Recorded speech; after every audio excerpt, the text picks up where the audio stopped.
S மக்களே, இன்றைக்கி episode முடிஞ்சது. ஓவராலாக சொல்லணுன்னா உள்ளே இருக்கிறது ஃபுல்லாக விஷம். வச்சுட்டு ஃபன்டாஸ்க் விளையாட முடியுமா? அழகாக வன்மமாக கொண்டாந்து முடிச்சிட்டாங்க ஃபன்னாக ஆரம்பித்து. ஸோ நம்ம முதல்ல போவோம். முந்தின நாள் நைட்டு இது சாண்ட்ராவும் திவ்யாவும் என்ன பண்ணுறாங்க, காரத்தை குட்டி சமைச்சிடுறாங்க.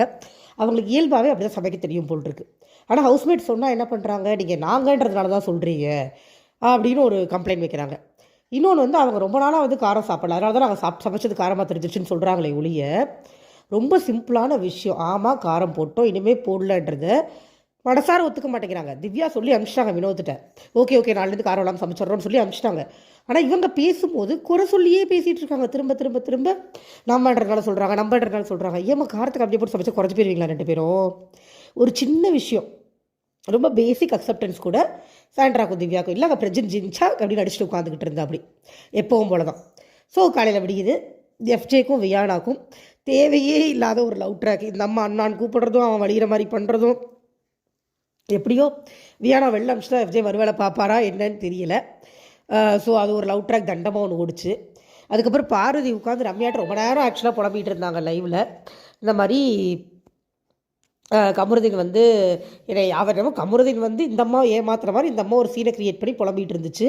அதுக்கு ரம்யா உங்களுக்கு ஒருத்தவங்க பிடிச்சிருக்கிறவங்கள்ட்ட சண்டை வந்ததுன்னா பக்கத்தில் போகாதீங்க, ஒதுங்கி இருந்துருங்க நல்லது சொல்லி ரம்யா கொடுத்தது எல்லாமே நல்ல அட்வைஸ் தான். பட் அவங்க மனசார கேட்டிருந்தாங்கன்னா அது வேறு. அது சும்மா பேசிகிட்டு இருந்துச்சு பார்வதி. அதுதான் கமருதீன் யூஸ் பண்ண ட்ரை பண்ணுது. கமருதீன் மாட்ட மாட்டேங்கிறானோடனே அவனை பற்றி ஃபுல்லாக தப்பாக ரெஜிஸ்டர் பண்ணிட்டு உட்காந்துன்னு இருக்குது. வேறு ஒன்றுமே கிடையாது. இதில் இந்த அம்மா சொல்லுது, நான் பொறாமப்படுவேன், அவங்க பண்ணுறாங்க, நான் ஏன் பண்ண போகிறேன் அப்படிங்குது. அப்புறம் எதுக்குமா போய் வம்புழுத்திக்க மூளைக்கு அவங்கக்கிட்ட? அது ஆனால் ரம்யா ஒரு மாதிரி கேட்டாங்க, நீங்கள் அவங்க ரெண்டு இருக்கும்போது நீங்கள் ஏதாவது ஃபேஸ் ரியாக்ஷன் காமிச்சா கூட உங்களுக்கு அப்படி தான் இருக்கும், கண்டுக்காதீங்கன்னாங்க. இது கேட்காது. இது அதையே தான் பண்ணிக்கிட்டு இருக்குது திரும்ப.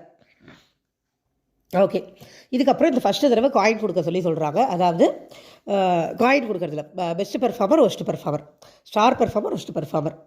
அதாவது இப்போ சமையல் டீமில் ஸ்டார் பெர்ஃபார்மர், ஒஸ்ட் பெர்ஃபார்மர் மற்ற 2 டீமோட கேப்டன் டிசைட் பண்ணி சொல்லணும். அதே மாதிரி தான் 3 டீமுக்கும். ஸோ ஃபர்ஸ்ட்டு சாண்ட்ராவும் விக்ரமும் போகிறாங்க.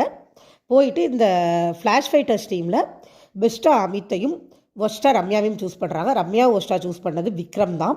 அதை விக்ரம் சொல்லும்போது ரம்யா காதில் விழுந்துருச்சு. மேடம் டென்ஷன் ஆகிட்டாங்க. மேடம் ஒஸ்ட்டு கொடுக்கக்கூடாதாமா, ஏன்னா அவங்க பெஸ்ட்டாக பண்ணி கிழிச்சிட்டாங்களாம். அந்த டீமில் வேறு யார் பெஸ்ட்டாக பண்ணா? இது சாண்ட்ரா. அது பர்சனல் லெஜண்ட் தூக்கிட்டு வருது. எஃப்ஜேக்கு ஒஸ்ட்டு கொடுக்கணும், எஃப்ஜேக்கு எதுக்கு ஒஸ்ட்டு கொடுக்கணும்? அவர் நல்லா தான் பண்ணிட்டு இருந்தார் நேற்று. அது பர்சனல் லெஜண்ட் தூக்கிட்டு வந்தோடனே எஃப்ஜே இல்லைனா சபரியா.